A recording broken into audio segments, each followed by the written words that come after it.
Hello everyone, welcome back to this channel. In this video, we will start with exercise 8.2 of class 8. First question है, a man got a 10% increase in his salary.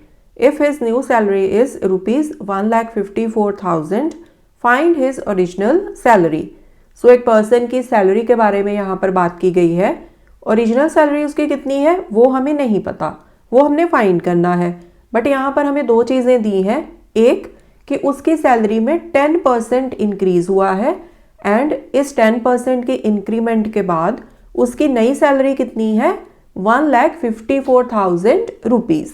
तो हम क्या करेंगे, जो original salary हमने find करनी है ना, जो हमें नहीं गिवन, उसको हम एज्यूम कर लेते हैं रुपीज़ x एंड वहीं से हम अपना क्वेश्चन सॉल्व करना स्टार्ट करेंगे. ठीक है. So let the original salary is equal to rupees x. Original salary को हमने x रुपीज़ एज्यूम कर लिया. अब यहाँ पर हमें क्या गिवन है कि उसकी ओरिजिनल सैलरी में कितनी इंक्रीमेंट हुई है, 10% की इंक्रीमेंट हुई है.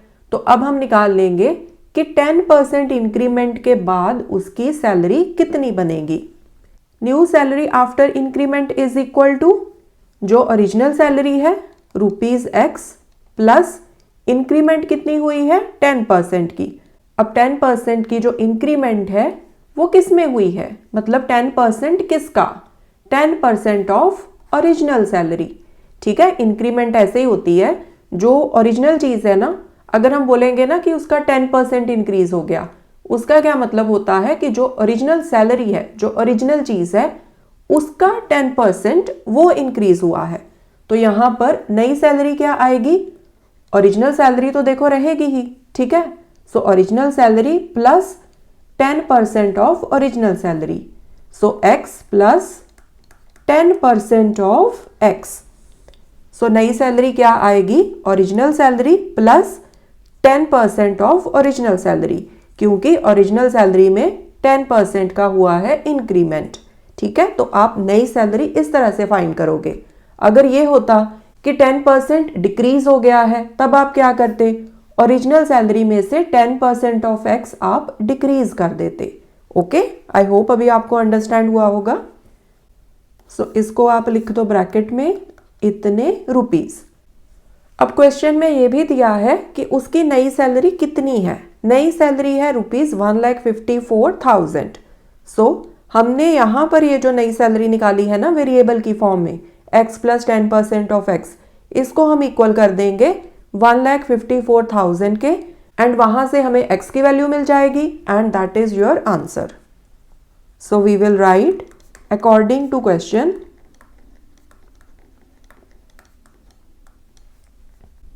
x plus 10% of x is equal to 1,54,000. अब आप इसको सॉल्व कर लो. x प्लस 10% का क्या मतलब होता है, 10/100. ठीक है. ये जो परसेंटेज का सिंबल है ना, इसको आप चेंज करते हो 1/100 में. ऑफ मतलब मल्टीप्लाई, साथ में x इक्वल्स टू 1,54,000. लास्ट के ज़ीरो कट गए आपस में. So x plus x/10 equals to 1,54,000. अब लेफ्ट हैंड साइड पे एलसीएम ले लो. एलसीएम क्या आएगा, 10 आएगा. राइट. यहाँ पर क्या आएगा, अब यहाँ पर x का कोई डिनोमिनेटर नहीं दिया हुआ, मतलब डिनोमिनेटर क्या है 1. सो 10 को आप 1 के साथ डिवाइड करोगे, दिस विल बी 10.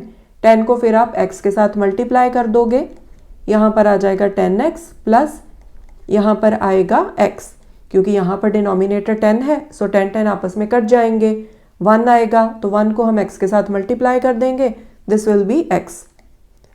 सो 1,54,000. ऊपर क्या आया, 10x प्लस x 11x. नीचे 10 equals to 1,54,000. So 11x is equal to, ये नीचे जो डिनोमिनेटर में 10 है वो राइट हैंड साइड में ऊपर चला जाएगा, मल्टीप्लाई हो जाएगा.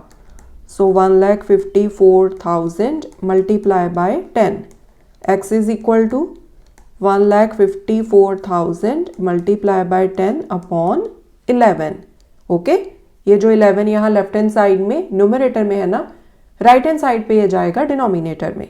नाउ 1,54,000 को 11 के साथ डिवाइड कर लो, यहाँ पर कर लेते हैं हम 11 वन ज़ा 11, 4 बचे, साथ में 4 आया, 11 4 ज़ा 44, 0 बचा, साथ में ये 0 आया, 11 0 ज़ा 0, देन ये वाला 0 नीचे आया, फिर से 0 के साथ जाएगा, एंड ये जो लास्ट वाला 0 है ये भी नीचे आएगा, 11 0 ज़ा 0, ठीक है।